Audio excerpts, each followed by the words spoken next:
Hello everybody. Today I want to look at the key attributes of a good career plan or a career blueprint. And as we've defined in previous episodes, the career blueprint is a well laid out plan or action steps that you will take to get you to your destination point, which is where you want to reach in your career, where you want to ultimately arrive at in your career. It's a well laid out plan that tells you the steps you need to take, the tools you need to go on the journey, how long it's going to take you to get there, your short, medium, and long term goals. All this is laid out, and it's really important that every female professional try and develop a career plan, because this will ensure your career growth, will give you a focus. And in a previous episode, we actually discussed the importance, why it is so important. I think there are about 10 points there as to why creating a career blueprint or a career plan is of vital importance to any woman who wants to go up the career ladder. So today we're going to look at the key attributes of a career plan. And I will use the word career plan or blueprint interchangeably. And the very first one is that it has to be written down. So some of us have this plan in our heads, I'm a lawyer, so I can say I want to make partner in 5 years. And this plan is just in your head. It's not written down. There's no steps after this plan or this goal. That's your ultimate destination. No time frame, nothing. You just have this plan in your head. So I can tell you for free that every good plan starts from being in a fixed medium. And that fixed medium can be electronic, because we all have our devices now. A lot of us are in the digital era. Or it could be in a notebook, a journal written down.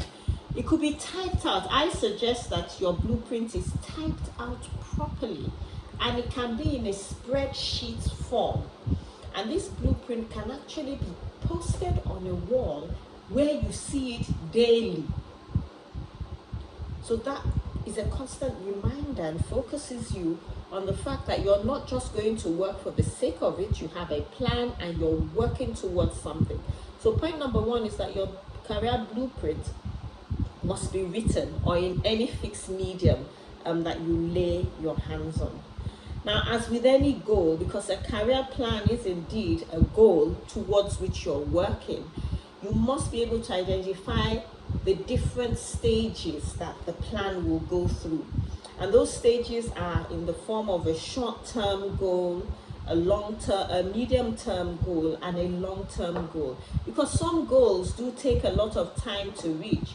So for example, if you're an organization and you know that before you can move to the next level, you must have a master's degree in, say, chemistry, or you must, if you're an engineer, you must, have a chemical engineering, let us say, certification. That's not something you can do in the twinkle of an eyelid. Perhaps it will take you a year or 2 years to achieve minimum, because the course takes 24 months to achieve.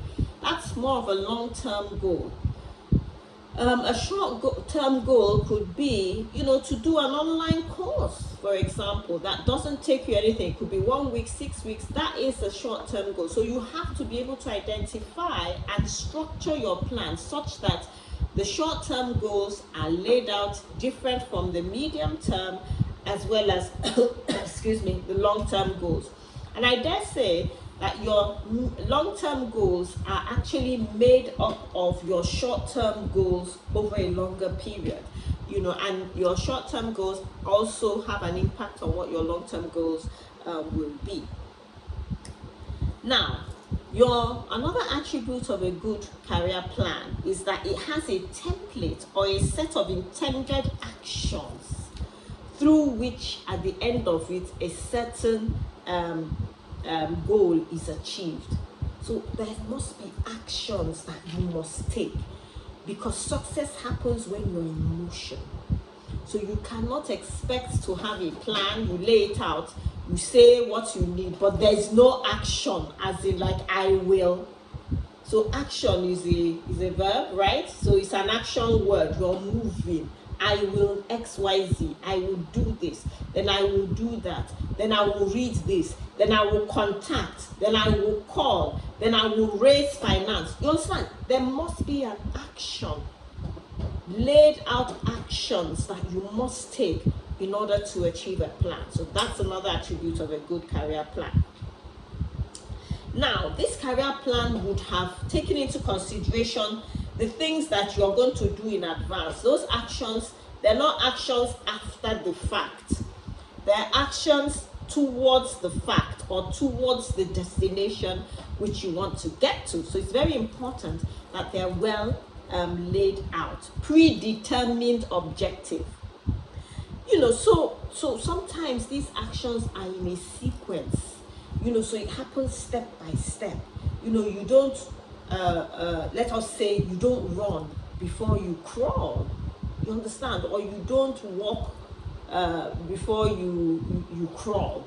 A lot of the time, what I found with the younger generation of professionals is that they want the results to come so fast, and sometimes they cut corners to get there. But a good career plan happens in sequence. The goals must be smart, such that they are achievable or they are realistic. You can't fly. You must pace yourself and take it step after step. So it must be an organized list of your work-related experiences. So I always say, sometimes when people define what a career is, they say that the career is the role they're playing now in this organization. But actually, the career is wider than that. Your career is comprised of every work experience you have ever had in different organizations and any skills you have acquired in those organizations, including the internships you might have done when you were younger, the volunteer work you may have done, the just helping out a colleague type of roles you have played, because every role you play, there's some level of experience that you acquire. So your career blueprint must have all the experiences that you have and a list of the skills you have acquired listed therein, because it is those skills and those experiences and those jobs and those, let us say, positions that will help you align whatever blueprint you're creating properly to achieve the desired career growth. So your career blueprint must also have a self-assessment. So indeed, the one person you should never lie to in your career is yourself. So you will do a proper assessment of yourself, which will have these skills I talked about previously, your technical ability. You will not lie to yourself. You will know, this one, I don't know it. And you would have identified that in order to get a promotion, you need to acquire some new skills, or you need to get a degree, or you need to get a certification, and you will put it there that right now I'm at this level. However, in order to get the promotion that I want, I need to be at that level. And you write out the skills you have, and then your natural inclinations, things that come. I believe everybody is gifted with certain skills that they don't even need to do anything to think about. I always like to use the example of the footballers, when they come to scout for the young talent. People say that, those coaches are able to identify the talent at a very young age. And that's why they try to pick them young, so that they can use the skills of the people that have been scouted, the footballers, for a very long time, and help them hone their skills. So you should know, by the time you're in a profession, you will know what you're good at. Are you a people person? Are you somebody that can network easily? Are your skills more attuned to being in the office? And perhaps your technical ability is so strong, you're a good writer, or you're a good researcher. You understand? Anytime they want to do any research, it's you they will call. Or you're good at making connections between different people. Everybody has a skill that they bring to the workplace. And you need to identify that skill because it will help you when you're trying to identify what roles you should go for by way of a promotion.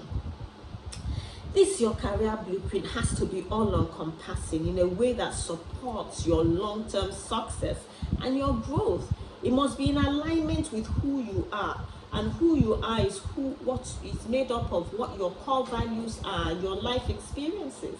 We all have the things that resonate strongly with us, the things that are the very core of our being. For example, some people, it might be Christianity.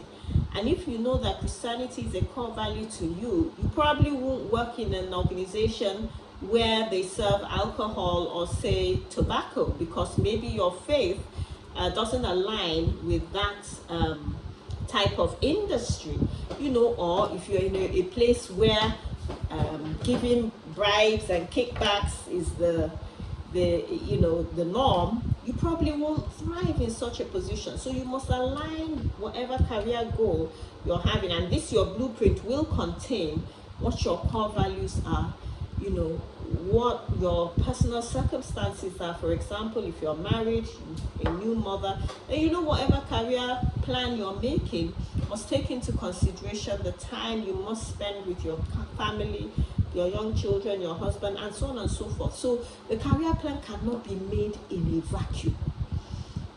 It's not a standalone document. It's a document that encompasses everything about you, including the importance of achieving a work-life balance for you.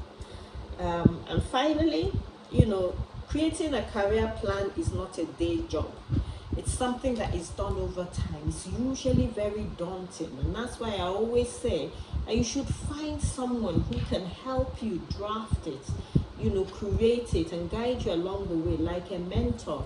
And if you'd like to have more information about, how to go about creating a blueprint, please contact me at co@chinyorokoracha.com, and I'll be happy to have a chat with you, maybe lead you in the right direction. Because every woman must have a career plan in order to move up the right ladder. Indeed, when you're drawing up your career plan, you even might realize you're climbing up the wrong ladder, that you need to jump to a different ladder, change industries or something, so that whatever career plan or goal you have for yourself, it aligns with who you are. And once that alignment is achieved, the sky is indeed the limit.